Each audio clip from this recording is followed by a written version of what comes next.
Your fifth question, what is your advice to the youth of India? I wanted to say only one advice.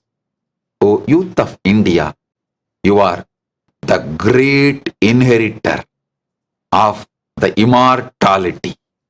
The Upanishad says, Shrunvandu Vishwe Amritasya Putraha Vedahameham Purusham Mahantam Adityavarnam Tamasastu Paro.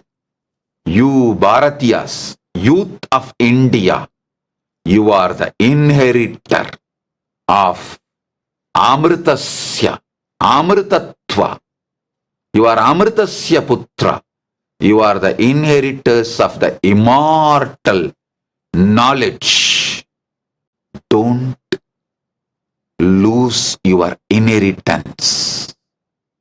No other civilization, no other country can claim this great inheritance.